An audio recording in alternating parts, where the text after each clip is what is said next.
Bonjour les amis, nous voici au chapitre 15 de Marc, des versets 21 à 37. Les paroles de Pietro ce mercredi étaient « Jésus marche maintenant vers la croix ». Aujourd'hui, Jésus meurt. Jésus meurt jeune, en pleine mission, victime du mal, de la violence qui s'abatte sur lui.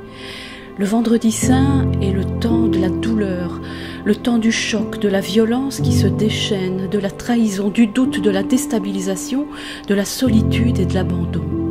C'est aussi pour Jésus le temps de l'humiliation. Son message est tourné en dérision de la façon la plus cruelle. Lui qui du temps de sa vie publique a combattu le mal sous toutes ses formes, ne répond plus à ce qu'on attend de lui.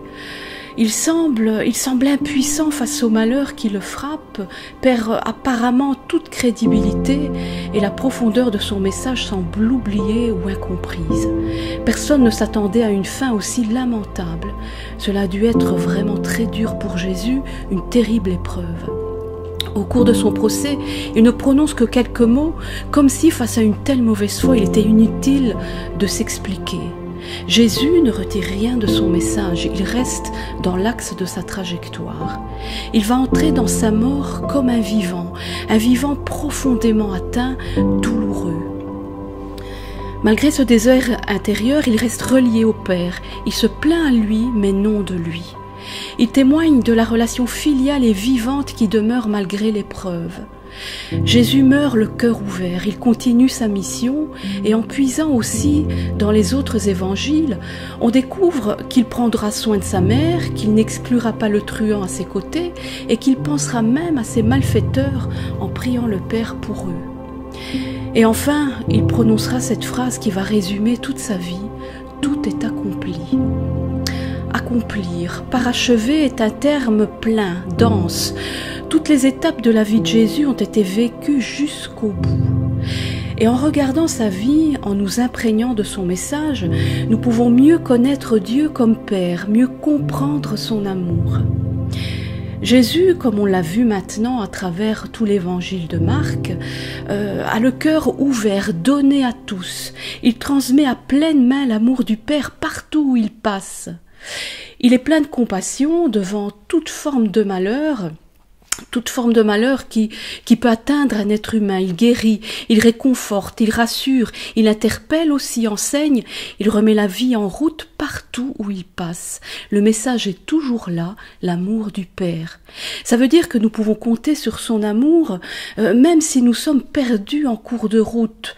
Il vient nous chercher, nous tirer du trou dans lequel nous sommes tombés et nous aide à repartir dans la vie. Jésus ne se dérobe pas devant ce qu'il attend, devant sa mort. Il va ainsi traverser toutes les sphères de l'existence humaine. Par amour, il accepte de plonger dans l'inconnu, dans cette dernière détresse. Il se fie au Père, il croit toujours en son amour, même au cœur du désert qu'il traverse. Si le Christ n'avait pas traversé la mort, nous ne connaîtrions pas vraiment l'amour du Père. Nous ne saurions pas qu'il ne nous abandonne jamais.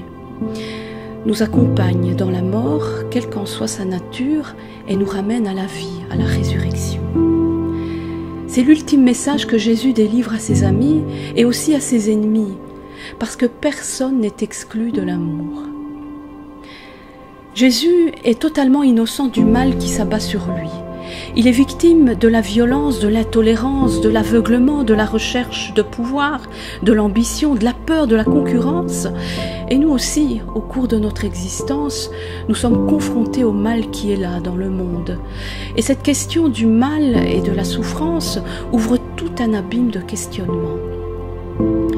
Dieu ne reste pas étranger au problème du mal. Il le prend sur lui dans toute sa violence. Le combat contre le mal est d'abord celui de Dieu. Dieu prend le parti des victimes. Jésus lui-même a été victime du mal. Il s'engage totalement dans une entière solidarité avec les hommes, les femmes qu'il est venu libérer, sauver et enseigner. Sur la croix, Jésus, qui s'est proclamé le Fils par excellence, nous parle par sa manière de vivre et de mourir. Le problème du mal qui vous écrase, m'écrase moi aussi. Il n'est pas seulement le vôtre, il est aussi le mien. J'ai voulu l'assumer jusqu'au bout. Le mal, la souffrance, la mort, oui, je connais, je les ai vécus.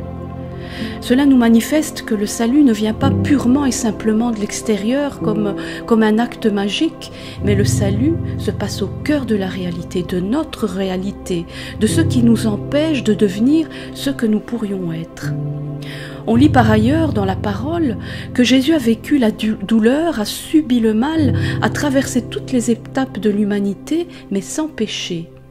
En effet, il est resté relié au Père, en relation avec lui jusqu'au bout.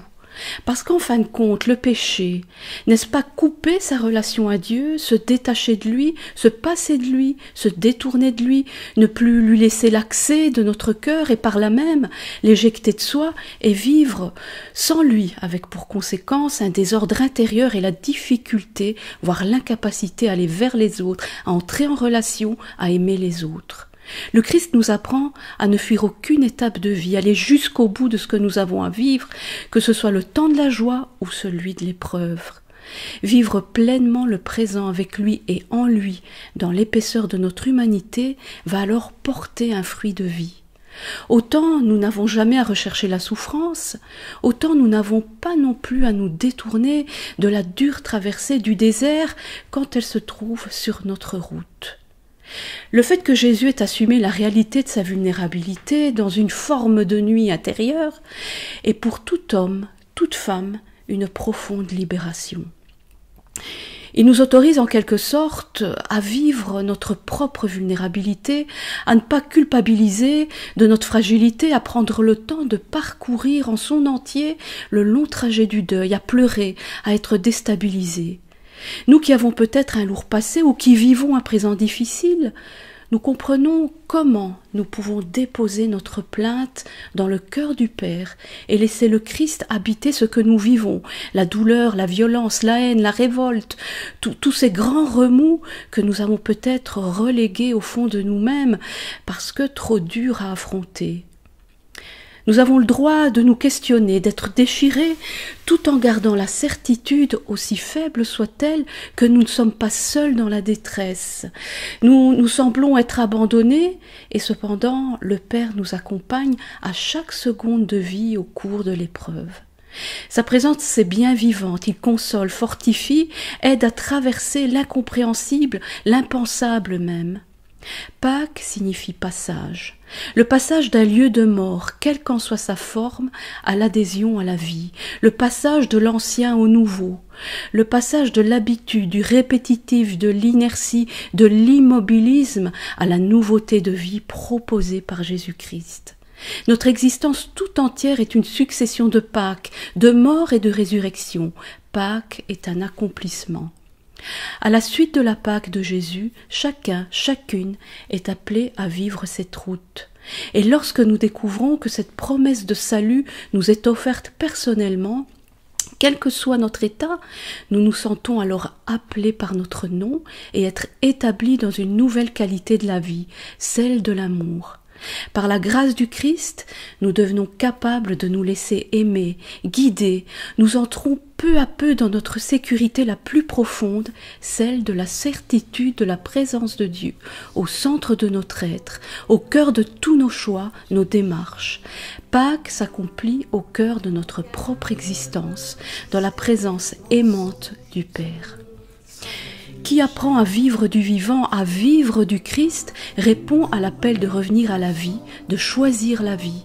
Découvrir ça, c'est déjà une forme de résurrection. Et pour nous chrétiens, Pâques, le passage de la mort à la vie, porte un nom, Jésus-Christ.